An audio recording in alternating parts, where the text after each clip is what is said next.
बहुत बहुत स्वागत आप सबका। आप देख रहे हैं न्यूज नाइट। आपके साथ मैं हूं ममता चोपड़ा।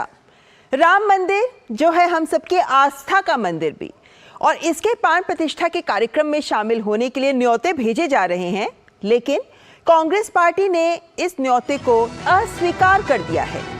ऐसे में कांग्रेस के इस अस्वीकार किए जाने को लेकर राजनीति भी बहुत हो रही है। इस मसले पर जहां एक ओर भाजपा कांग्रेस पर हमलावर है, तो वहीं दूसरी ओर कांग्रेस में भी कांग्रेस के नेता ही कांग्रेस आलाकमान के इस रुख का विरोध कर रहे हैं। आज यही रहेगा न्यूज नाइट में हमारी चर्चा का विषय। शुरुआत हेडलाइंस के साथ। राम मंदिर प्राण प्रतिष्ठा समारोह का निमंत्रण ठुकराकर अपनी पार्टी के बीच ही घिरी कांग्रेस। भाजपा का बड़ा हमला, कहा भारत का इतिहास जब करवट लेता है तो कांग्रेस करती है बहिष्कार।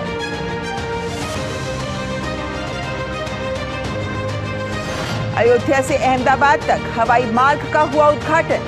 नागरिक विमानन मंत्री ज्योतिरादित्य सिंधिया ने कहा, दोनों शहरों के बीच हवाई संपर्क से होगा आर्थिक विकास, यात्रा और पर्यटन को मिलेगा बढ़ावा। ज्योतिरादित्य सिंधिया ने कहा, यूपी को जल्द मिलेंगी 5 और हवाई अड्डों की सौगात। थल सेना अध्यक्ष जनरल मनोज पांडे ने कहा, भारतीय सेना आधुनिक बनने के लिए निरंतर विकास, नवाचार और नूतन प्रौद्योगिकी अपनाने पर दे रही है बल। सीमा पर स्थिति सामान्य, लेकिन सेना किसी भी स्थिति से निपटने के लिए तैयार। वाइब्रेंट गुजरात समिट में दूरसंचार और प्रौद्योगिकी मंत्री अश्विनी वैष्णव ने कहा, दिसंबर 2024 तक आएगी made in India semiconductor chip. कोरियाई कंपनी सिमटेक गुजरात में लगाएगी सेमीकंडक्टर प्लांट।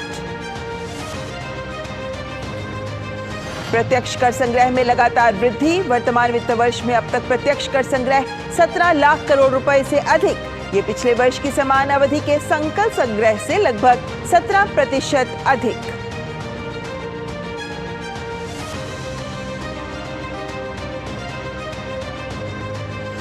स्वच्छ सर्वेक्षण पुरस्कार 2023 घोषित। लगातार 7वीं बार देश का सबसे स्वच्छ शहर बना इंदौर। साथ में सूरत भी रहा अव्वल। राष्ट्रपति द्रौपदी मुर्मू ने विजेताओं को किया सम्मानित। कहा, 2047 तक भारत दुनिया के सबसे स्वच्छ देशों में होगा शुमार। और उत्तर भारत समेत देश के कई हिस्सों में कड़ाके की ठंड। शीतलहर और कोहरे ने बढ़ाई परेशानी। मौसम विभाग ने देश के उत्तर पश्चिम हिस्सों में अगले 4 दिन तक घना कोहरा जारी रहने का जताया अनुमान।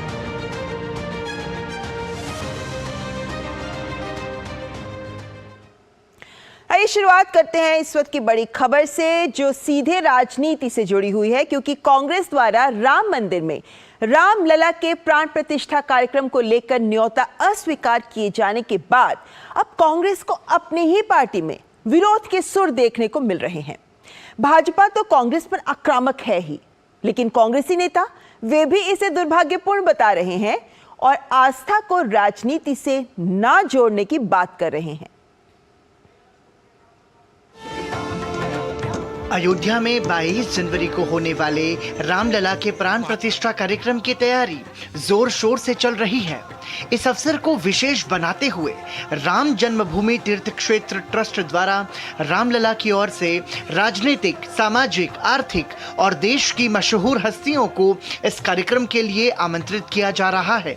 इसी कड़ी में कांग्रेस अध्यक्ष मल्लिकार्जुन खड़गे, सोनिया गांधी और अधीर रंजन चौधरी सहित देश की तमाम राजनीतिक दलों को भी निमंत्रण दिया गया, लेकिन कांग्रेस ने इसे संघ भाजपा का कार्यक्रम बताते हुए इसमें शामिल होने से इनकार कर दिया है। कांग्रेस ने कहा कि धर्म एक निजी मामला है, लेकिन भाजपा और आरएसएस ने अयोध्या के राम मंदिर को एक पॉलिटिकल इवेंट बना दिया है। कांग्रेस के इनकार के बाद इस मसले पर राजनीति गर्मा गई है। न्योता ठुकराए जाने पर भारतीय जनता पार्टी ने कांग्रेस को आड़े हाथों लिया है। गुरुवार को भाजपा ने आरोप लगाया कि कांग्रेस अब बहिष्कार पार्टी बन गई है। इन्होंने भगवान राम तक को काल्पनिक कहा था, जबकि महात्मा गांधी खुद राम राज्य की कल्पना करते थे। भाजपा ने आरोप लगाया कि भारत का इतिहास जब जब करवट ले रहा होता है, तब तब वो उस अवसर के साथ खड़े न होकर उसका बहिष्कार करते हैं। एक बार पुनः कांग्रेस ने अपनी उसी प्रवृत्ति के अनुरूप क्योंकि यह भारत के इतिहास का ऐतिहासिक पल है। यदि आजादी 800 साल की गुलामी के बाद हमें मिली थी 1947 में, यद्यपि कांग्रेसी कहते हैं 200 साल की गुलामी, हम कहते हैं 800 साल की गुलामी, तो यह 500 साल के संघर्ष के बाद भारत का वह स्वाभिमान उभर कर सामने आने जा रहा है। इस अवसर को जो इन्होंने अपने हाथ से गंवाया है, यह कांग्रेस के अंदर का भारतीय संस्कृति, हिंदू धर्म और हिंदुत्व के प्रति जो विरोध है उसको दर्शाता है। Even when Somnath Mandir was to be reconstructed and inaugurated, then Rashtrapati wanted, he decided to go there. At that time also, then Prime Minister and the Congress Party opposed that move. From that day, Congress Party, for the sake of appeasement, they are continuously opposing. ये बहुत पीड़ादायक है और बहुत शर्मनाक है। Supreme court के 5 जजेस की सर्वानुमति के फैसले के बाद ये निर्णय हुआ। आज आम सहमति से इतना बड़ा भव्य मंदिर बना है, तो क्या कहा जाए? कांग्रेस पार्टी देश पर राज की थी ना, आज सिमट के कहाँ होगा ये लोकसभा में, और आगे चुनाव होगा तो इनका सुपड़ा साफ होगा। लेकिन फिर भी कांग्रेस पार्टी अगर नहीं समझती है ये कोई संघ का कार्यक्रम है, ये तो राष्ट्र का कार्यक्रम है। कांग्रेस द्वारा रामलला के प्राण प्रतिष्ठा समारोह का निमंत्रण स्वीकार न करना खुद उसके लिए संकट बन गया है। कई कांग्रेसी नेताओं ने आलाकमान के फैसले पर आपत्ति जताई है। गुजरात कांग्रेस के वरिष्ठ नेता अर्जुन मोडवाडिया ने कहा कि यह आस्था और विश्वास का मामला है, जिस पर कांग्रेस को राजनीतिक निर्णय नहीं लेना चाहिए। कांग्रेस नेता आचार्य प्रमोद कृष्णम ने निमंत्रण स्वीकार न करने को दुर्भाग्यपूर्ण बताया, तो वहीं कांग्रेस के उत्तर प्रदेश अध्यक्ष अजय राय ने स्पष्ट किया कि प्रदेश के कांग्रेस नेताओं ने पहले से ही अयोध्या जाने और सरयू में स्नान करने का कार्यक्रम बनाया हुआ है। हम सब लोग पहले से ये तय है कि ये जो अपना मकर संक्रांति का दिन है 15 तारीख का, उस दिन हम सब उत्तर प्रदेश कांग्रेस के नेता अपने प्रभारी के मार्गदर्शन में हम लोग वहां पर सरयू जी में स्नान करेंगे और रामलला का दर्शन और हनुमानगढ़ी का दर्शन करने जाएंगे। राम मंदिर को बीजेपी का मानना दुर्भाग्यपूर्ण है। राम मंदिर को आरएसएस, विश्व हिंदू परिषद, बजरंग दल का मान लेना ये दुर्भाग्यपूर्ण है। कुछ लोग हैं जिन्होंने इस तरह का फैसला कराने में भूमिका अदा की है। ये एक बड़ा गंभीर विषय है। निमंत्रण को स्वीकार ना करना ये बहुत दुखद है। कांग्रेस को पिछले माह ही न्योता मिल गया था, लेकिन कांग्रेस ने इंडी गठबंधन के सहयोगी दलों के मिजाज को समझने के बाद अपना निर्णय लिया है। कांग्रेस के नक्शे कदम पर चलते हुए इंडी गठबंधन के घटक दल सपा, टीएमसी, सीपीआई, शिवसेना और आरजेडी, एनसीपी ने भी अयोध्या में रामलला के प्राण प्रतिष्ठा कार्यक्रम में शामिल होने से अपने कदम पीछे खींच लिए हैं। अयोध्या के राम मंदिर के निर्माण में संपूर्ण भारतवासियों का योगदान रहा है। अलग अलग प्रदेशों के कारीगर, विशेषज्ञ, शिल्पकार अपनी मेहनत से इसे मूर्त रूप दे रहे हैं। राम मंदिर का राजनीतिकरण ना होना ही बेहतर है, क्योंकि ये करोड़ों लोगों की आस्था का मंदिर है, भव्य राम मंदिर।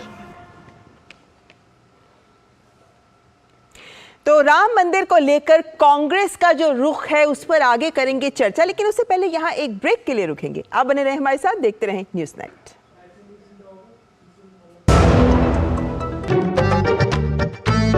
जब दांत खाज की खुजली पे ना हो काबू तो उसे गमछे से नहीं छुपाते बाबू, तो फिर उसे भगाए कैसे? जालिम लोशन लगाकर दांत खाज की खुजली, एक्जिमा जड़ से निकाले। अभी खरीदे जालिम लोशन। जालिम लोशन का ऑरिकेम ग्रीन ऑइंटमेंट कील मुहासे, फोड़े फुंसी, घाव, जले कटे पर गुड़कारी, herbal antiseptic cream, green ointment. हो बिजनेस बढ़ाना, गुड़िया को पढ़ाना या मिसेस के साथ वेकेशन, लो मुथूट फाइनेंस गोल्ड लोन।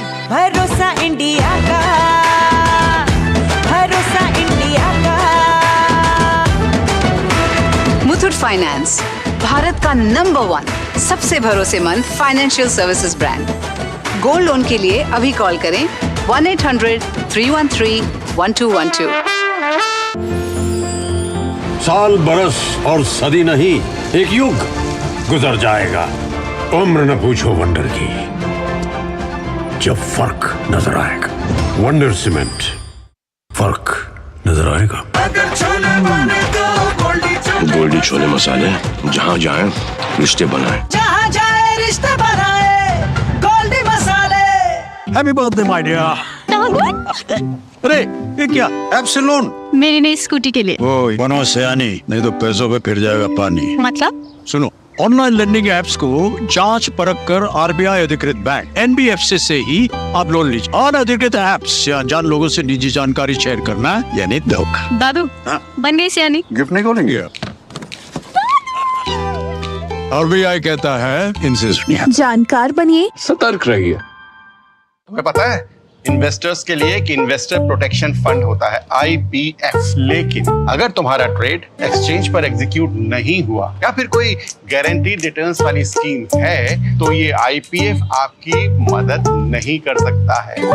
और अगर आपका ब्रोकर ही डिफॉल्टर बन जाए तो फिर IPF आपको कॉम्पेंसेशन दिला सकता है। कहाँ से सीखा? NSE की साइट पर। समझ कर इन्वेस्ट कर। लाइफ में फाइनेंशियल आजादी के लिए एनपीएस जरूरी है। रिटायरमेंट में फाइनेंशियल आजादी रहे जारी, एनपीएस से आज ही करें तैयारी। एनपीएस जरूरी है। अभी नहीं करना मतलब? मुझे नहीं करना दूसरा बच्चा अभी। अरे पर क्यों नहीं करना, बताओ। आज रेडियो पे बता रहे थे कि पहले और दूसरे बच्चे के बीच अंतर रखना कितना जरूरी है। माँ बस हर 3 महीने में गर्भ निरोधक टीका लगवा ले। पर अंतर काहे रखना है? बच्चों के भविष्य के लिए। आगे जाके बच्चा कितना होनहार होगा ये पहले 2 साल में ही तय हो जाता है, क्योंकि बच्चे का 80% मानसिक विकास इसी समय में होता है। बताओ। सुन बब्बन, हिसाब कब करेगा तू? भाग कर रहा है। तो जरूरी है कि माँ बाप बच्चे के साथ खेले, उन्हें कहानियाँ सुनाएं। दूसरा भी आ गया तो फिर दोनों का ध्यान कैसे रखेंगे, हैं? समझे? समझे। इस उम्र में समझ के क्या कर लोगे, हैं? अरे काकी, अब तो हम भी समझ गए। बच्चों के विकास और माँ की सेहत के लिए बच्चों में अंतर जरूरी है। तब तक हर 3 महीने में गर्भ निरोधक इंजेक्शन लगवाएं। बच्चों में अंतर बनाए उनकी लाइफ बेहतर। दादी, आज भी आपकी चाय की दुकान बंद थी? 1 महीने से बीमार हूँ, काम बंद और इलाज का खर्चा अलग। आयुष्मान कार्ड नहीं बनवाया? नाम सुना है, कहाँ बनवाना है, कैसे बनवाना है, इस उम्र में भाग दौड़। कार्ड अभी बन जाएगा। आयुष्मान ऐप पर जाकर अपना या परिवार के सदस्य का नाम लाभार्थी सूची में ढूंढें। आधार, OTP या फेस ऑथ द्वारा ऑथेंटिकेट करें। डिटेल्स भरें। अब मोबाइल से फोटो खींचकर अपलोड करें। बन गया। अब ठीक होकर अपने हाथ की चाय पिला दो। और एक प्रकार से PM जय अब गरीबों की जय बन गई है। 5 लाख तक के मुफ्त उपचार की गारंटी, स्वास्थ्य का वरदान आयुष्मान। हेलो बेटा। मिस्टर विकास के साथ कौन है? बस बेटा थोड़ी देर और। वो मिस्टर विकास की फाइल आप पॉलिसी बाजार। मैम, आपका हेल्थ इंश्योरेंस क्लेम अप्रूव हो गया है। अब आप सर को घर ले जा सकती हैं। क्लेम के टाइम पे हमेशा आपकी हेल्प को तैयार। पॉलिसी बाजार, 1 करोड़ का हेल्थ इंश्योरेंस सिर्फ 390 रुपए महीने से शुरू। जालिम लोशन का ऑरिकैम ग्रीन ऑइंटमेंट, कील मुहासे, फोड़े फुंसी, घाव, जले कटे पर गुड़कारी। Herbal antiseptic cream, green ointment. और ब्रेक के बाद न्यूज नाइट में आइए करते हैं बात अब हमारी आज की खबर जिससे हमने शुरुआत की थी कि रामलला की प्राण प्रतिष्ठा का जो कार्यक्रम अयोध्या में हो रहा है, होने वाला है 22 जनवरी को, उसके लिए जो न्योता भेजा गया कांग्रेस को, उसे कांग्रेस ने अस्वीकार कर दिया। और इससे जुड़ा हमारा आज का विशेष जो कहता है रामलला की प्राण प्रतिष्ठा, कांग्रेस की सियासत। चर्चा के लिए हमारे साथ जुड़ रहे हैं भाजपा के प्रवक्ता सिद्धार्थ यादव, साथ ही हमारे साथ जुड़ रहे हैं पॉलिटिकल एनालिस्ट दुष्यंत नागर, और कुछ ही देर में हमारे साथ होंगे अनंत विजय जो वरिष्ठ पत्रकार हैं। हमारे मेहमानों का स्वागत करते हैं। और सबसे पहले दुष्यंत नागर जी, आपसे ये सवाल लेकर आती हूं, क्योंकि देखें तो कांग्रेस ने कहा है कि भाई ये तो आरएसएस और बीजेपी का कार्यक्रम है और राजनीतिक कार्यक्रम है, तो हम इसमें नहीं आना चाहेंगे। लेकिन वहीं दुष्यंत जी, उनके अपने नेता विरोध कर रहे हैं, कह रहे हैं कि भाई ये तो आस्था के मामले में आप क्यों इसका राजनीतिकरण कर रहे हैं। तो आपसे समझना चाहूंगी इस बात का सबसे पहले कि कांग्रेस के लिए ये आस्था का मुद्दा है या राजनीतिक मुद्दा? देखिए, कांग्रेस के लिए राम मंदिर सदैव आस्था का मुद्दा रहा है। हम अगर पिछले 70-75 साल का इतिहास देखें तो कांग्रेस ने कभी राम मंदिर के नाम पर ना तो राजनीति की और ना वोट मांगे। जो 1949 की 22 और 23 दिसंबर की रात्रि की घटना है, जब भगवान रामलला को वहां विराजमान किया गया, मूर्तियों को वहां स्थापित करने वाले जो थे बाबा राघव दास, वो कांग्रेस के एमएलए थे। लेकिन कांग्रेस ने कभी इस बात को प्रचारित नहीं किया, कांग्रेस के ऊपर कभी वोट नहीं मांगा। राजीव गांधी जी के समय में, राजीव गांधी जी के सरकार कार्यकाल में रामायण सीरियल का प्रसारण हुआ और राम जन्मभूमि मंदिर का जो ताला बरसों से लगा हुआ था उसको खोला गया। लेकिन कांग्रेस ने अपने मैनिफेस्टो में इस विषय को नहीं लाया और ना इसके ऊपर कभी वोट मांगा और राजनीति की। कांग्रेस ने सदैव इस विवाद के ऊपर सुप्रीम कोर्ट के निर्णय को ही महत्व दिया और ये कहा कि हम राम मंदिर का निर्माण चाहते हैं, लेकिन कोर्ट के माध्यम से अथवा दोनों पक्षों की सहमति से। कांग्रेस पार्टी की सरकार ने, नरसिम्हा राव जी की सरकार ने एक बार राम मंदिर निर्माण विधेयक भी संसद में लाई, जिसका विरोध भारतीय जनता पार्टी ने किया। लेकिन तब भी कांग्रेस ने कभी भी किसी भी चुनाव में राम को और राम मंदिर को चुनाव के लिए इस्तेमाल नहीं किया।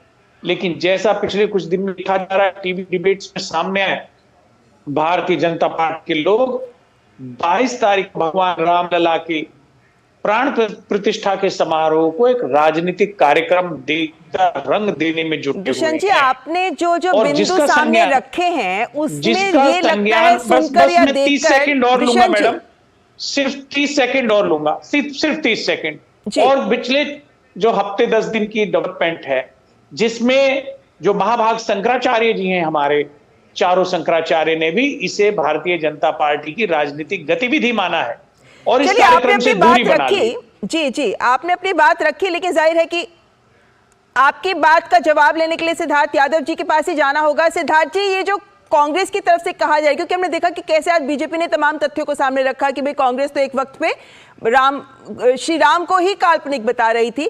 राम मंदिर को लेकर जो बाधाएं उत्पन्न हुई या जो कुछ दृष्टिकोण रहा और जो कुछ था वो सबके सामने है। अब ये जो आरोप लगा रहे हैं, इसको लेकर आप क्या कहेंगे?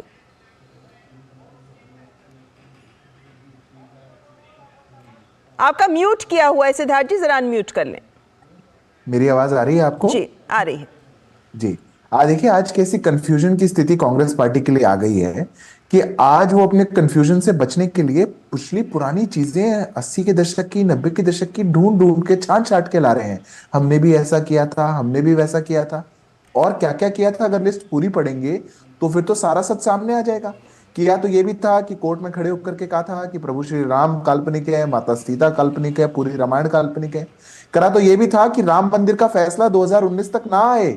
मतलब जिस चीज की इंतजार 500 सालों से इस देश को हो, जहां पर एक एक देश का नागरिक, एक एक आस्थावान हिंदू उत्साहित हो कि जल्दी से जल्दी रामलला को घर मिल जाए, वहां पर कांग्रेस पार्टी कोर्ट में खड़े होकर के कहती थी 2019 तक मत दीजिएगा। चलिए ये छोड़िए, राहुल गांधी के क्लोज एड ने अभी प्राण प्रतिष्ठा को लेकर के भी कुछ 2 साल पहले कोविड के दौरान एक पीआई दाखिल की। उन्होंने बोला कि प्राण प्रतिष्ठा नहीं होनी चाहिए, ये भी असंवैधानिक है। पर अभी जो हमारे कांग्रेस पार्टी के साथी हैं, नागर जी बड़े भाई हैं, वो भूल जाएंगे, भूलेंगे नहीं, वो बताएंगे नहीं। देखिए ये कांग्रेस पार्टी की सच्चाई है।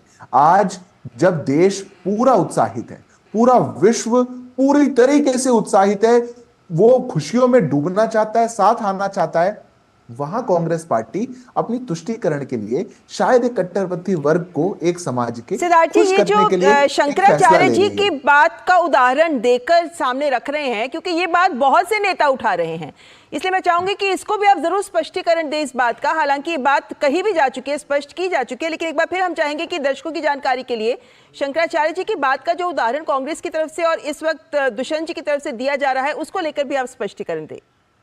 देखिए मैं 2 बातें कहूंगा। शंकराचार्य महान संत हैं और शंकराचार्य के विषय में अधिक नहीं कहा जाना चाहिए, पर 2 बातें हैं। एक तो राम मंदिर जो है वो रामानंद सेक्ट के अंदर है, वहां की जो भी पद्धति है वो रामानंद सेक्ट जैसा फॉलो किया जाता है वैसी वहां पे की जाएगी। पर कांग्रेस पार्टी को बहाना क्यों ढूंढना है? अरे देश के लाखों संत वहां पर आ रहे हैं, उनका बहाना देख लीजिए। लाखों करोड़ों संत जो इसकी यात्रा में शामिल रहे वो आज उत्साहित है, उनका बहाना देख लीजिए। पर आज ऐसी क्या मजबूरी आई कि 14 दिन तक तो आप न्योते पर बैठे रहे और आप सोचते रहे, नफा नुकसान गिनते रहे कि जाए कि नहीं जाए, और अल्टीमेटली आप बहाना ढूंढ करके ये कहें कि नहीं नहीं उन्होंने ऐसा कहा इसलिए हम ऐसा कर रहे हैं। आप अपनी बात करिए। आज पूरा भारत अगर उत्साह मना रहा है तो आपको एक राजनीतिक दल होने के नाते ऐसी कमजोरी नहीं पकड़नी चाहिए। दूसरी बात मैं कहता हूं, अगर कोई शंकराचार्य कुछ भी बात कह रहे हैं, आपका बहाना तो अलग है, आप तो उनकी बात को फॉलो भी नहीं कर रहे। आप तो कह रहे हैं ये बीजेपी आरएसएस का इवेंट है, हम इसलिए नहीं जाएंगे। अरे नागर जी, कांग्रेस पार्टी को जाकर के समझाइए, जो राम का नहीं वो किसी काम का नहीं, ये बीजेपी आरएसएस का नहीं है। अपने कंफ्यूजन को छोड़िए। आप पहले तो कहते हैं इनने करा क्या राम मंदिर के लिए, ये क्रेडिट लेने क्यों आ जाते हैं। जब राम मंदिर का उद्घाटन हो रहा है तो कह रहे हैं ये तो बीजेपी आरएसएस का इवेंट है। सिद्धार्थ जी, इस वक्त जी अनंत विजय जी भी हमारे साथ जुड़ गए हैं, वरिष्ठ पत्रकार हैं। अनंत जी, आपने इस तरीके के बहुत से मसले अपने राजनीतिक सफर में, अपने अनुभव के दौरान देखे होंगे, जब इस तरीके से हमें दोनों पक्षों की बात तो सुनने को मिलती ही है। लेकिन ये राम मंदिर का मसला है, करोड़ों भारतीयों की आस्था का मसला है। जब कांग्रेस के खुद के नेता ये बोलते हैं कि आस्था को राजनीतिकरण मत करिए, क्या ये एक बड़ा संदेश है ना केवल कांग्रेस के लिए बल्कि तमाम इंडी गठबंधन के उन नेताओं के लिए भी जो इसके आधार पर अपना व्यू पॉइंट निर्धारित करते हैं? देखिए, अब मैं क्या बताऊं, मैं तो श्री राम जन्मभूमि आंदोलन को 1989 से देख रहा हूं, जब बूटा सिंह जी हुआ करते थे गृह मंत्री, और वो दोनों पक्षों में जाकर चुगली कर दिया करते थे, इधर की बात उधर कर देते थे, उधर की बात उधर कर देते थे। तो कांग्रेस पार्टी श्री राम मंदिर के भविष्य को लेकर, श्री राम मंदिर की स्थापना को लेकर बहुत भ्रम में रही है शुरू से, और उनका ये भ्रम लगातार उनके नेतृत्व में दिखता भी रहा है। आज भले ही उनके संचार विभाग ने ये जारी कर दिया हो, लेकिन उनका भ्रम हर जगह दिखाई देता है। उनके अर्जुन मोढवाडिया से लेके और उनके कार्यकारी अध्यक्ष गुजरात तक के विरोध जता दिया। तो श्री राम को लेकर कांग्रेस पार्टी का जो भ्रम है वो सतह पर दिख रहा है। लोग सनातन की बात कर रहे हैं। आज मैं दिग्विजय सिंह जी का बयान कहीं देख रहा था, वो इस बात को लेकर करें आधे अधूरे मंदिर में प्राण प्रतिष्ठा हो रही है। दिग्विजय जी को ये जानकारी होनी चाहिए कि श्री राम मंदिर कोई नया मंदिर नहीं है। ये विक्रमादित्य ने बनाया था, उसके बाद आक्रांताओं ने इसको तोड़ा और उसी को रिक्लेम किया गया है। रामलला विराजमान ने, वो एक पक्षकार थे और वो अपने घर में जा रहे हैं। ये कोई ऐसा मसला नहीं है कि शिखर नहीं होगा तो उसका, और ये शास्त्र सम्मत भी है। आप अगर अपने घर में प्रवेश करते हैं तो ताखे पर गौरी गणेश की पूजा करके आप घर में चले जाते हैं, घर बनता रहता है। तो पता नहीं किन शास्त्र में और किस शास्त्र की बात ये लोग करते हैं, मुझे तो बिल्कुल समझ में नहीं आता कि जब ये शास्त्र सम्मत बात करते हैं। और जिन शंकराचार्य की बात करें, श्रृंगेरी मठ के और दो शंकराचार्यों के यहाँ से तो क्लैरिफिकेशन आ गया, और एक जिनको अभी शंकराचार्य कहा जा रहा है, उनको मैं बहुत प्रतिष्ठा है उनकी, मैं उनका बहुत सम्मान भी करता हूं, लेकिन उन्होंने तो 2014 में भी काशी में जाकर चुनाव प्रचार के समय क्या कहा था उसको भी देखने की आवश्यकता है।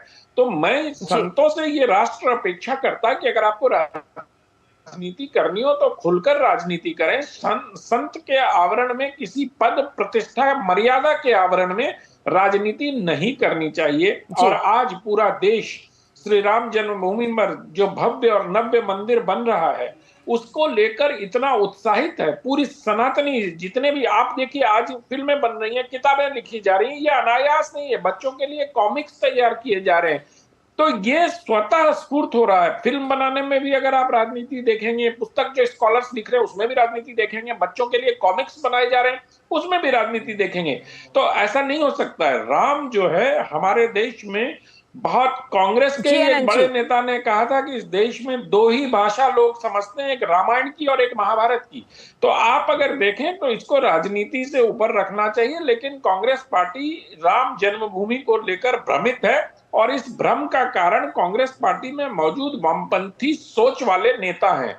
यहाँ पर दुष्यंत जी के पास एक बार पुनः जाना चाहूंगी। अनंत जी, आपको रोकना चाहूंगी यहाँ पे। दुष्यंत जी, कांग्रेस को लेकर आपको लगता है कि कहीं अकेली पड़ती नजर आ रही है कांग्रेस? और जैसा बीजेपी के अगर शब्दों को मैं एक बार यहाँ पे रखना चाहूं कि स्वयं ही अपने खात्मे में लगी है कांग्रेस, क्योंकि ये एक ऐसा मुद्दा है जो करोड़ों भारतीयों से जुड़ा हुआ मुद्दा है। आपके अपने नेता कह रहे हैं कि भाई हम तो जाना चाहते हैं, यूपी के आपके नेता तो कह रहे हैं कि हम तो सरयू में स्नान करना चाहते हैं, हम तो मकर संक्रांति के बाद जाना ही चाहते हैं अयोध्या में। तो क्या कांग्रेस उन सबको रोकने का प्रयास करेगी? जी नहीं, बिल्कुल बिल्कुल नहीं रोकना चाहिए। सबकी अपनी निजी आस्था है, जो भी निजी रूप से जाना चाहे वो जाए, लेकिन जिनको आमंत्रित किया गया था, स्पष्टीकरण कल उनकी ओर से पार्टी ने जारी किया था। दूसरा मैं कहना चाहता हूं, हमारे भारतीय जनता पार्टी के साथी कह रहे हैं कि रामचंद्र जी के, भगवान राम के कांग्रेस विमुख हो गई, जो राम के नाम का नहीं वो काम का नहीं। अरे भैया, आपकी पार्टी की सरकार जब एनडीए की अटल जी के नेतृत्व में सरकार बनी थी, सबसे पहले राम मंदिर के मुद्दे को आपने निकाल के अपने घोषणा पत्र से बाहर रख दिया था।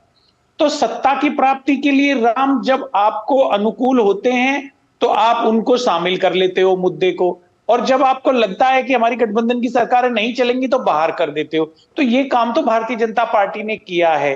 कांग्रेस पार्टी ने तो 1950 से आज तक, जब से चुनावी व्यवस्था भारत में शुरू हुई है, कभी किसी धार्मिक मुद्दे को, आस्था के मुद्दे को, किसी धर्म विशेष के मुद्दे को अपने घोषणा पत्र में कभी स्थान नहीं दिया। चलिए यहाँ पे आपको रोकना चाहूंगी, वक्त कम है, लेकिन सिद्धार्थ जी एक बहुत संक्षिप्त जवाब आपकी ओर से, क्योंकि आज बीजेपी ने कांग्रेस को बहिष्कार पार्टी भी कहा है।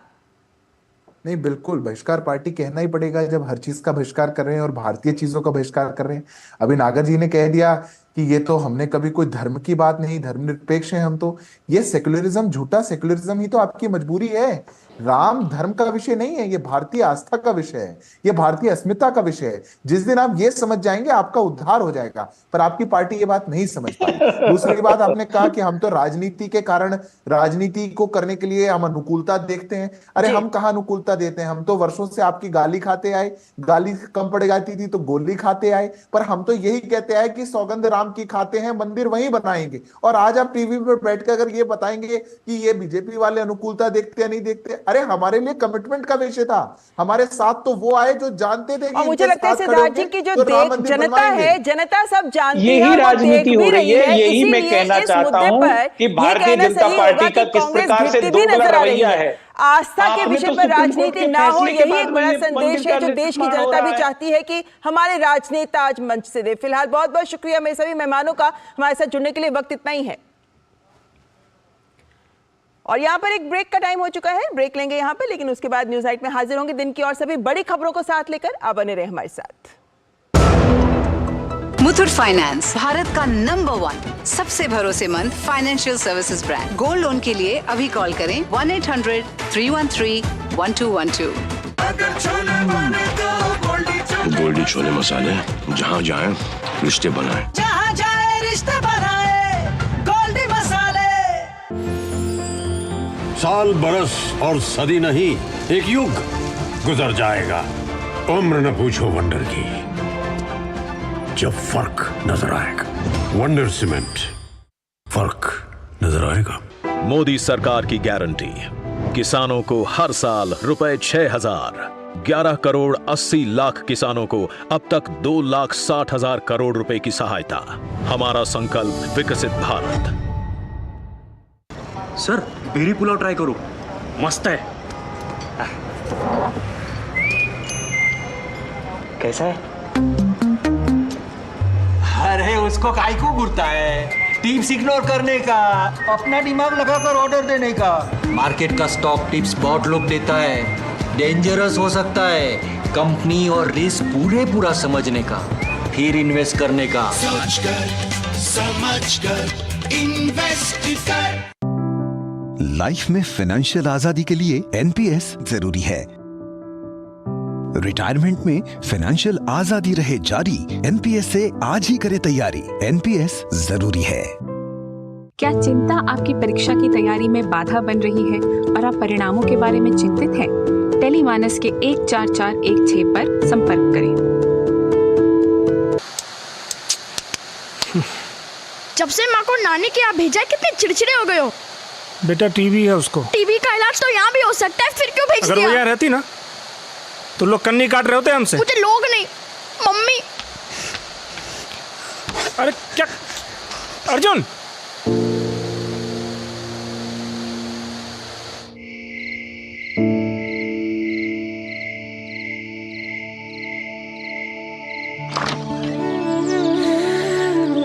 उठेगा तो सरप्राइज देंगे। हाँ? अर्जुन,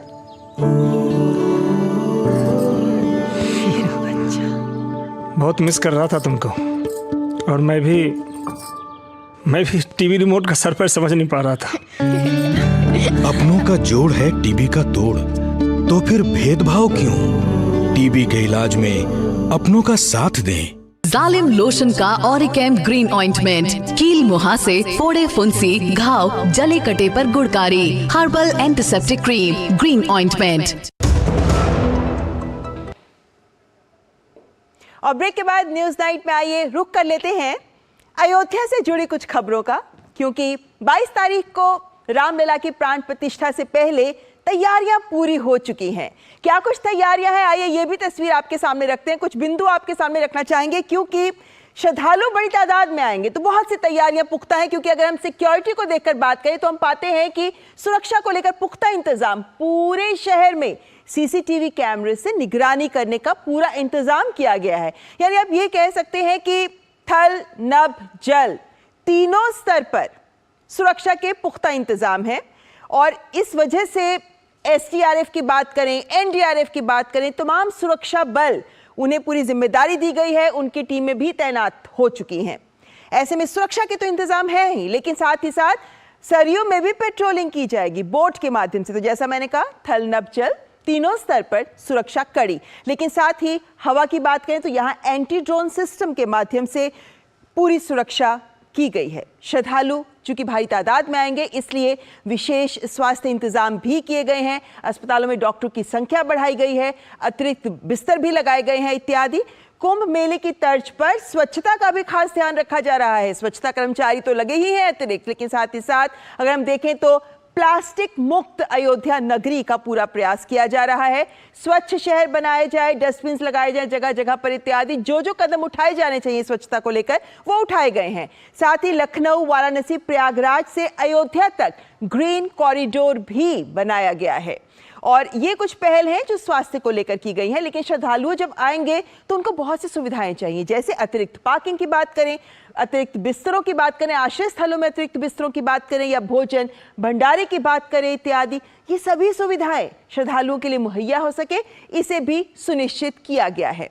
लेकिन साथ ही एक टूरिस्ट ऐप है जिसे 14 जनवरी को लॉन्च किया जाएगा। और जो लोग अयोध्या जाना चाहते हैं उन सबसे ये अनुरोध कर रही हूं कि वे इस टूरिस्ट ऐप को जरूर डाउनलोड कर लें, ताकि उन्हें कुछ भी जानकारी चाहिए वो उन्हें इस टूरिस्ट ऐप से मिल पाएगी, क्योंकि ये 14 जनवरी को लॉन्च किया जाएगा, जिसके बाद ये टूरिस्ट हेल्प आपके लिए महत्वपूर्ण हो जाएगा। इसके अलावा अगर आप श्रद्धालु वहां पहुंचते हैं तो जाहिर है कि यातायात को भी सुगम किया जाना बेहद जरूरी है। तो अतिरिक्त बसें हैं, चाहे ई रिक्शास की बात करें, पिंक ऑटोस महिलाओं के लिए बात करें, ये सब तो वहां मुहैया कराए ही जाएंगे। साथ ही साथ साइन बोर्ड जगह जगह पर लगे हुए आपको नजर आएंगे, और वो ये दिखाते हैं कि जब रामलला की प्राण प्रतिष्ठा इस राम मंदिर में होगी तो अयोध्या में आने वालों को कोई मुश्किल ना हो।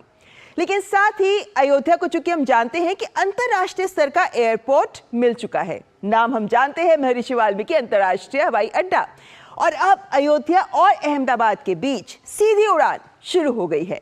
इससे श्रद्धालुओं को अहमदाबाद से अयोध्या और अयोध्या से द्वारका धाम, सूरत, सोमनाथ आदि पवित्र स्थलों पर यात्रा करने में भी आसानी होगी।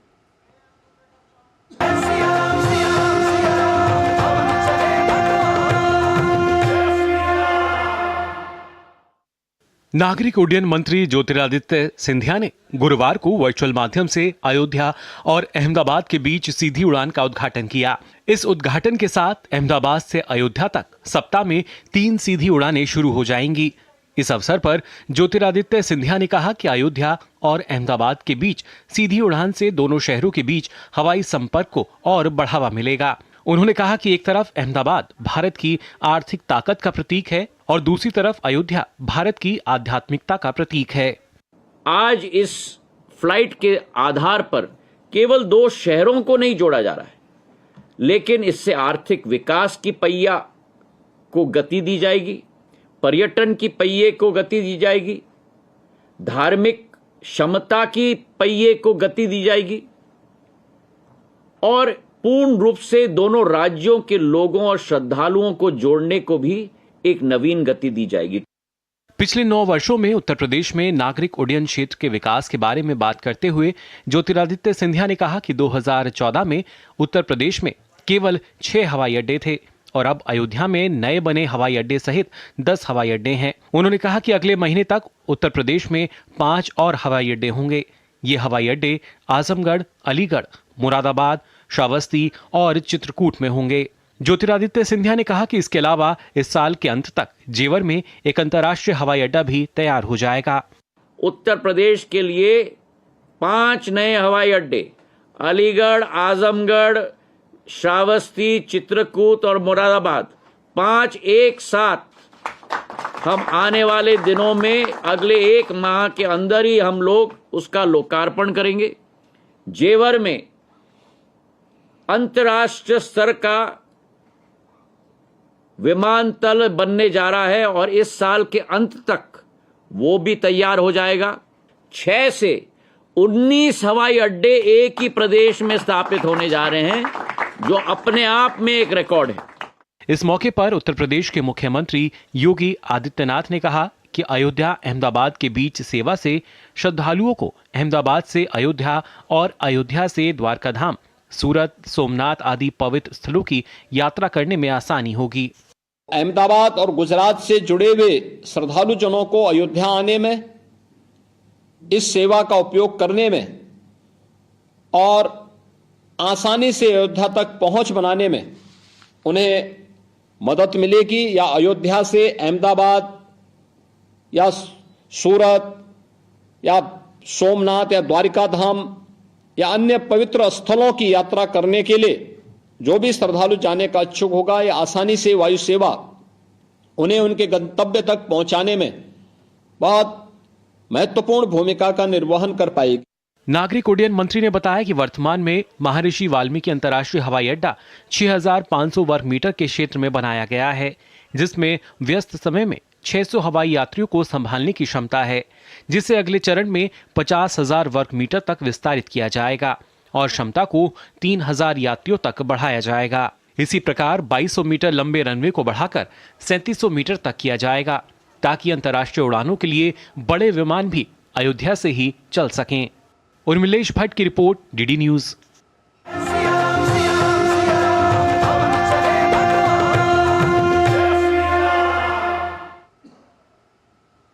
तो राम मंदिर में रामलला के दर्शन करने के लिए जो अभिलाषी हैं, उनके लिए कह सकते हैं कि अयोध्या के लिए उड़ान शुरू हो चुकी है।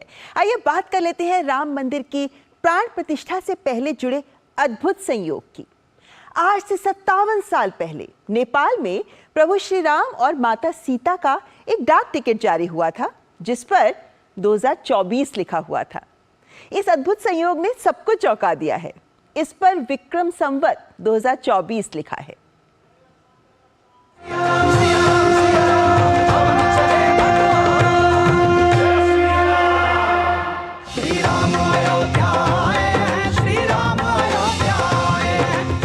श्री राम मंदिर प्राण प्रतिष्ठा की तैयारियां जोरों पर हैं। इस बीच नेपाल में 57 साल पुराना श्री राम सीता का डाक टिकट सामने आया है। यह डाक टिकट 18 अप्रैल 1967 को रामनवमी पर जारी हुआ था। संयोग से डाक टिकट पर साल 2024 लिखा है, जो राम मंदिर की प्राण प्रतिष्ठा के कारण चर्चा में है। डाक टिकट पर विक्रम संवत के अनुसार साल 2024 का जिक्र है। विक्रम संवत अंग्रेजी कैलेंडर से 57 साल आगे चलता है। इसी कारण साल 1967 में विक्रम संवत 2024 जिक्र था। इसी वजह से 1967 के डाक टिकट पर 2024 लिखा हुआ है। बता दें कि श्री राम मंदिर को लेकर अलग अलग तरह के अद्भुत संयोग सामने आ रहे हैं। नेपाल के डाक टिकट वाले इत्तेफाक से हर कोई हैरान है कि टिकट जारी करने वाला विक्रम संवत और अंग्रेजी कैलेंडर का साल सेम है। 57 साल पहले जब ये टिकट जारी हुआ होगा तो किसी ने नहीं सोचा होगा कि 2024 में प्रभु श्री राम अपने मंदिर में वापस विराजमान हो जाएंगे। Bureau report, DD news.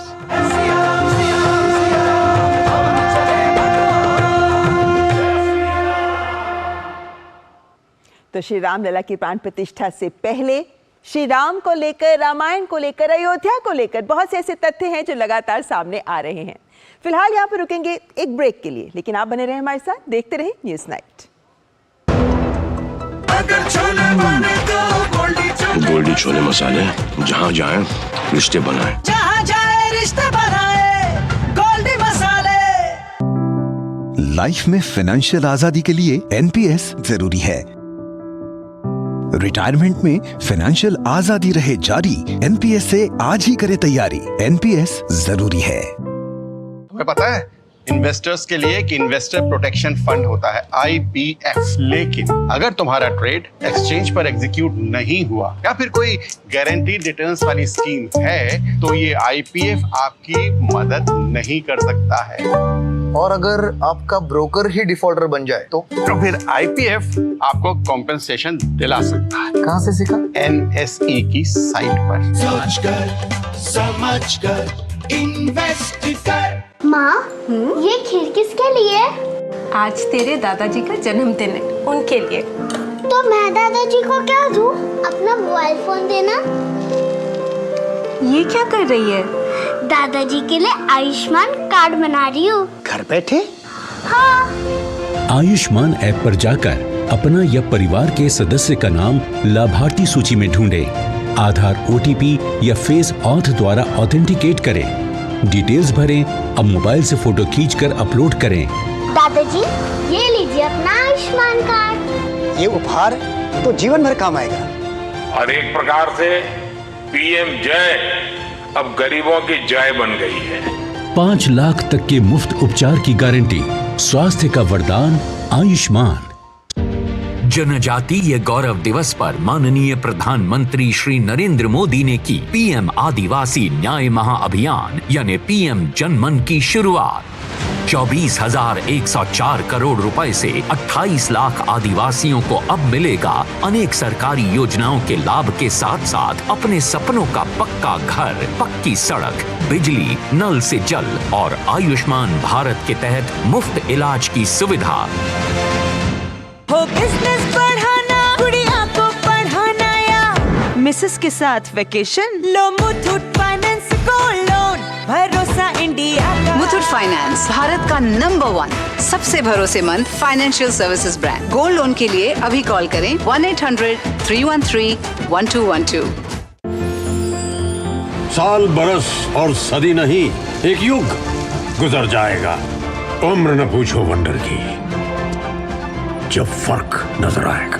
Wonder cement, फर्क नजर आएगा। जालिम लोशन का ऑरिकैम ग्रीन ऑइंटमेंट, कील मुहासे, फोड़े फुंसी, घाव, जले कटे पर गुड़कारी, herbal antiseptic cream, green ointment. Vibrant Gujarat global summit से सेमीकंडक्टर पर बड़ी खबर है। कोरियाई कंपनी सिमटेक गुजरात में सेमीकंडक्टर प्लांट लगाएगी। और वहीं दूरसंचार और प्रौद्योगिकी मंत्री अश्विनी वैष्णव ने कहा है कि दिसंबर 2024 तक देश को मिल जाएगी देश में ही बनी पहली सेमीकंडक्टर चिप। जून 2023 में पहला यूनिट का एग्रीमेंट साइन हुआ। प्रधानमंत्री श्री नरेंद्र मोदी जी के स्टेट विजिट US के दौरान साइन हुआ। सितंबर 23 में फैक्ट्री का कंस्ट्रक्शन स्टार्ट हो गया और अभी मैं माइक्रॉन के CEO से भी मिला था। कंस्ट्रक्शन बहुत तेजी से चल रहा है। अच्छा, जो प्रोग्रेस चाहिए उसी प्रोग्रेस, जो स्केड्यूल बनाया था उसी स्केड्यूल को मेंटेन कर रहे हैं और इसी साल दिसंबर तक पहली मेड इन इंडिया चिप इस प्लांट से निकलेगी। और केंद्रीय मंत्री का ये बयान इन मायनों में बेहद महत्वपूर्ण है कि सेमीकंडक्टर के क्षेत्र में आत्मनिर्भरता देश के लिए बहुत महत्वपूर्ण है। सेमीकंडक्टर क्षेत्र आने वाले समय में देश में नौकरियों के अपार अवसर प्रदान करने वाला है। इसका आधार सेमीकंडक्टर निर्माण इकाइयों की संख्या में हो रही बढ़ोतरी और इस क्षेत्र में शोध और विकास केंद्रों की स्थापना का प्रस्ताव है। एक अनुमान के मुताबिक अगले 5 सालों में देश में लगभग 1 लाख सेमीकंडक्टर डिजाइन इंजीनियर्स की जरूरत होगी। भारत सेमीकंडक्टर विनिर्माण पावर हाउस बनने की अपनी महत्वाकांक्षा पर जोर दे रहा है। विनिर्माण प्रक्रिया के उद्भव और डिजाइन के काम की बढ़ती प्रमुखता की वजह से भारत में सेमीकंडक्टर उद्योग 12 लाख नई नौकरियां पैदा करने वाला है। इस उद्योग में इंजीनियर्स, ऑपरेटर्स और टेक्नीशियंस की भूमिका महत्वपूर्ण होगी।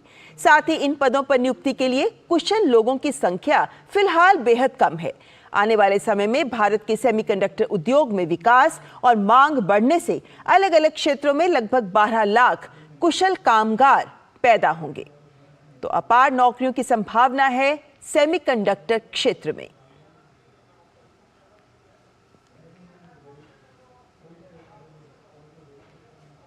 और आज वाइब्रेंट गुजरात ग्लोबल समिट का दूसरा दिन था, जब वित्त मंत्री निर्मला सीतारमण, केंद्रीय मंत्री धर्मेंद्र प्रधान और केंद्रीय रेल मंत्री अश्विनी वैष्णव ने इसमें शिरकत की। केंद्रीय वित्त मंत्री ने प्रौद्योगिकी और वित्त की अवधारणा को मिलाकर बनी गिफ्ट सिटी को प्रधानमंत्री का महत्वपूर्ण दृष्टिकोण बताया, तो वहीं शिक्षा मंत्री ने भारत के स्टार्टअप कल्चर को विश्व का बेस्ट कल्चर बताया और रेल मंत्री ने 2026 तक देश को पहली बुलेट ट्रेन मिलने की उम्मीद जताई।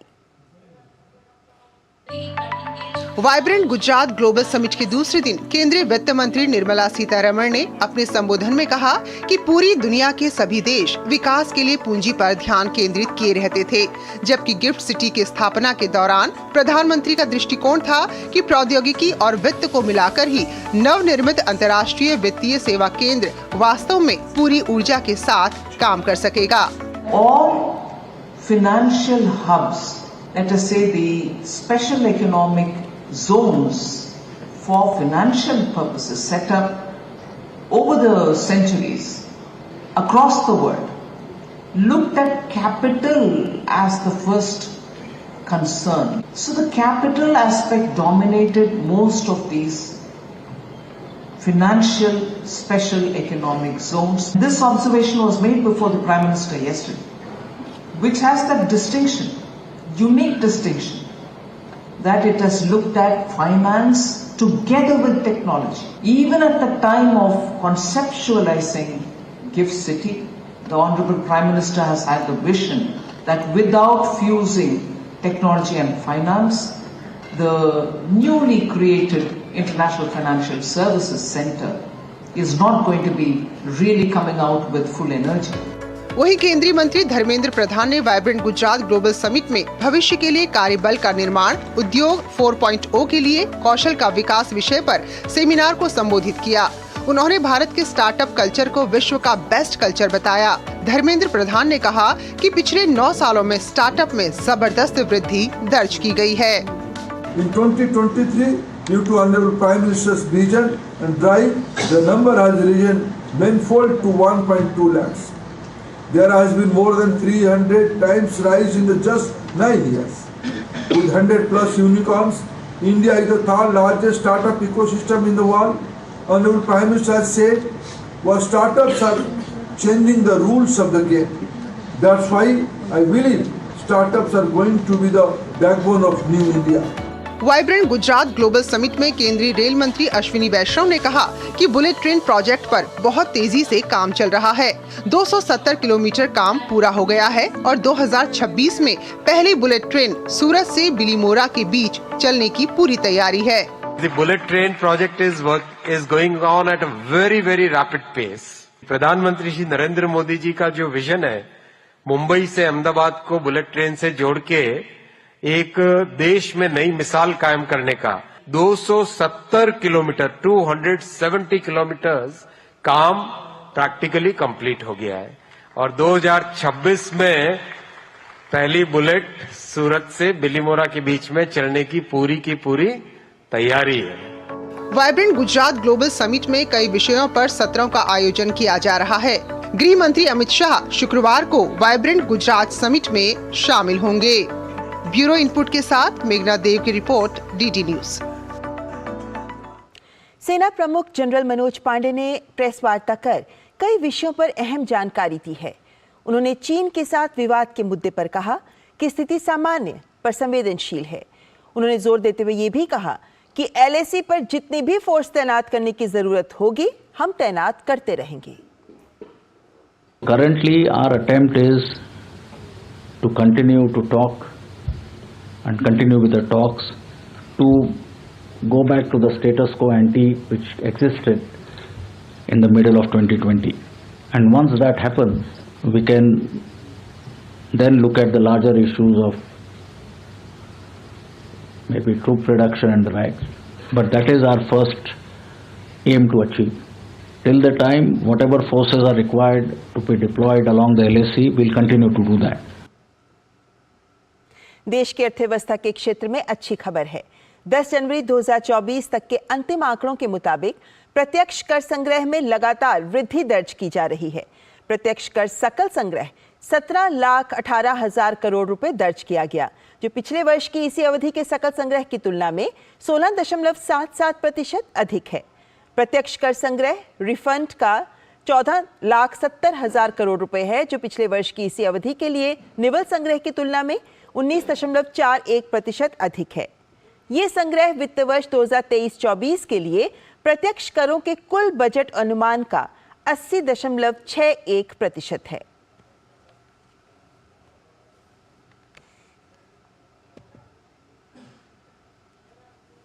और अब बात करते हैं स्वच्छ भारत सर्वेक्षण की। तो दिल्ली के भारत मंडपम में स्वच्छता सर्वेक्षण 2023 के विजेताओं की घोषणा हुई। राष्ट्रपति द्रौपदी मुर्मू ने विजेताओं को पुरस्कृत किया। कार्यक्रम में मध्य प्रदेश और छत्तीसगढ़ के मुख्यमंत्री, छत्तीसगढ़ के उप मुख्यमंत्री, लद्दाख के उपराज्यपाल समेत विभिन्न राज्यों से आए प्रतिनिधि शामिल रहे। मौके पर आवासन एवं शहरी कार्य मंत्री हरदीप सिंह पुरी, मंत्रालय के सचिव मनोज जोशी और संयुक्त सचिव रूपा मिश्रा भी मौजूद रहीं।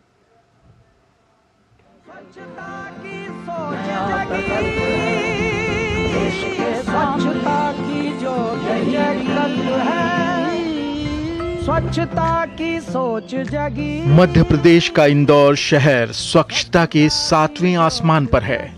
पहली बार सूरत को इंदौर शहर के साथ संयुक्त रूप से पहले पायदान को पाने में सफलता मिली।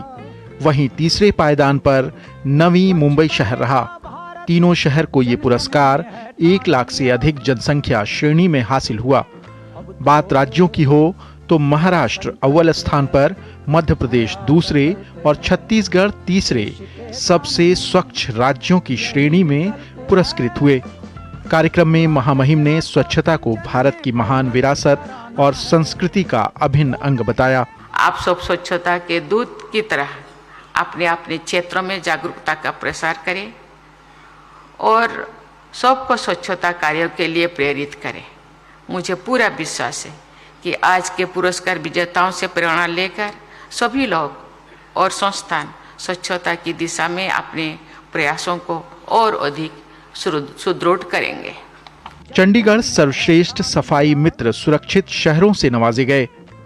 1 लाख से कम आबादी वाले शहरों की फहरिस्त में पहले स्थान पर शाश्वड़, दूसरे स्थान पर छत्तीसगढ़ का पाटन और तीसरे स्थान पर लोनावाला रहा। सबसे स्वच्छ कैंटोनमेंट बोर्ड का खिताब महू शहर को मिला, तो सबसे स्वच्छ गंगा टाउन का खिताब वाराणसी शहर को मिला।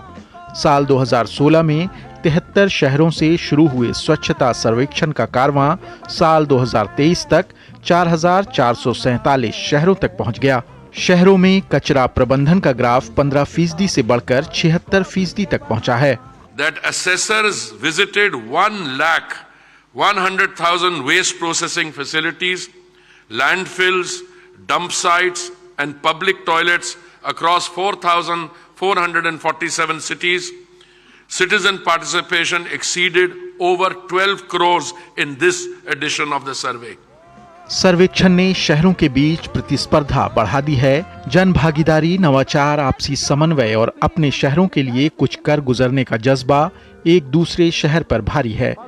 यही कारण है कि बॉलीवुड के ख्याति प्राप्त गायक कैलाश खेर स्वच्छता एंथम को अपनी आवाज दे रहे हैं, तो ओडिशा के सैंड आर्ट कलाकार सुदर्शन पटनायक रेत पर स्वच्छता की पटकथा लिख रहे हैं। स्वच्छता सर्वेक्षण 2023 कई राज्यों और शहरों के लिए महत्वपूर्ण रहा।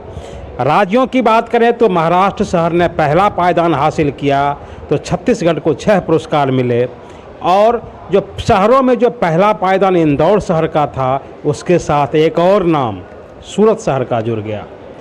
कैमरामैन नवीन के साथ धीरज कुमार, डेली न्यूज़, दिल्ली। शुक्रवार को प्रधानमंत्री Narendra Modi Mumbai trans harbour link का उद्घाटन करेंगे, जिसका नाम रखा गया है अटल सेतु। अत्याधुनिक इंजीनियरिंग तकनीक से बना ये भारत का सबसे लंबा पुल है और मुंबई में चल रहे आधुनिकीकरण के प्रयासों में ये एक नवीनतम बढ़ोतरी होगी। आप देखिए ये खबर। हमारी पूरी टीम को दीजिए इजाजत। नमस्कार। प्रधानमंत्री का विजन शहरी परिवहन बुनियादी ढांचे और कनेक्टिविटी को मजबूत करके नागरिकों की ईज ऑफ मोबिलिटी को बेहतर बनाना है। इसी के तहत प्रधानमंत्री बहुप्रतीक्षित मुंबई ट्रांस हार्बर लिंक का शुक्रवार को उद्घाटन करेंगे। मुंबई ट्रांस हार्बर लिंक शहर के बुनियादी ढांचे के विकास में एक महत्वपूर्ण मील का पत्थर साबित होगा। मुंबई ट्रांस हार्बर लिंक का नाम अटल बिहारी वाजपेयी सेवारी नहावा शेवा अटल सेतु रखा गया है। इस पुल का शिलान्यास भी दिसंबर 2016 में प्रधानमंत्री ने किया था। Mumbai trans harbour link Mumbai को नवी मुंबई से जोड़ने वाली एक महत्वाकांक्षी परियोजना है। यह पुल दक्षिण मुंबई में सेवरी से नवी मुंबई में नहावा शेवा तक सीधा निर्बाध मार्ग प्रदान करेगा, जिससे मौजूदा मार्गों पर भीड़ को काफी हद तक कम किया जा सकेगा। महाराष्ट्र राज्य सड़क विकास निगम और निजी भागीदारों के बीच एक संयुक्त उद्यम मुंबई ट्रांस हार्बर लिंक सार्वजनिक और निजी क्षेत्रों के बीच सहयोग का एक उल्लेखनीय उदाहरण है। अटल सेतु का निर्माण 17,840 करोड़ रुपए से अधिक की लागत से किया गया है। यह पुल लगभग 21.8 किलोमीटर लंबा और 6 लेन वाला है, जो 16.5 किलोमीटर लंबा समुद्र के ऊपर और लगभग 5.5 किलोमीटर जमीन पर बना है। यह भारत का सबसे लंबा पुल है, जो देश का सबसे लंबा समुद्री पुल भी है। यह मुंबई अंतर्राष्ट्रीय हवाई अड्डे और नवी मुंबई अंतर्राष्ट्रीय हवाई अड्डे को 23 कनेक्टिविटी प्रदान करेगा और मुंबई से पुणे, गोवा और दक्षिण भारत की यात्रा में लगने वाले समय को भी कम करेगा। अटल सेतु को अत्याधुनिक इंजीनियरिंग तकनीक से बनाया गया है।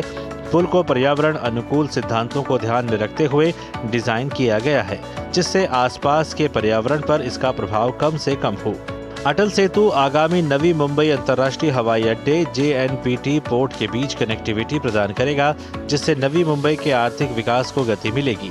यह पुल न केवल सुगम आवाजाही की सुविधा प्रदान करेगा, बल्कि रोजगार के अवसर भी पैदा करेगा, जिससे आसपास के क्षेत्रों में रियल एस्टेट क्षेत्र को बढ़ावा मिलेगा। प्रधानमंत्री नवी मुंबई में आयोजित सार्वजनिक कार्यक्रम में 12,700 करोड़ रुपए से अधिक लागत की कई विकास परियोजनाओं का उद्घाटन करेंगे। इसके अलावा प्रधानमंत्री ईस्टर्न फ्रीवे के ऑरेंज गेट को मरीन ड्राइव से जोड़ने वाली भूमिगत सड़क सुरंग की आधारशिला भी रखेंगे। कार्यक्रम के दौरान प्रधानमंत्री नमो महिला सशक्तिकरण 2017-18 में विभिन्न मंत्रालयों की अनुमति के बाद मुंबई ट्रांस हार्बर लिंक का काम शुरू हुआ और महज रिकॉर्ड वक्त में अब ये काम पूरा हो चुका है। प्रधानमंत्री नरेंद्र मोदी इसका उद्घाटन करेंगे।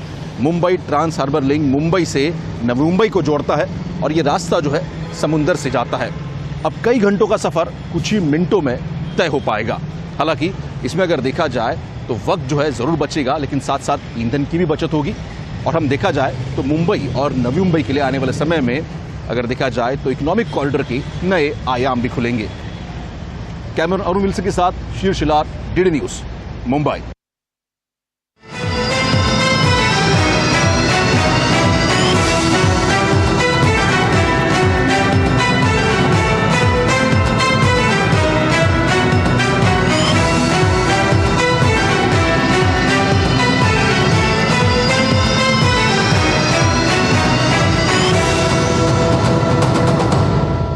न्यूज नाइट के प्रायोजक थे वंडर सीमेंट इस्तेमाल कीजिए, फर्क नजर आएगा।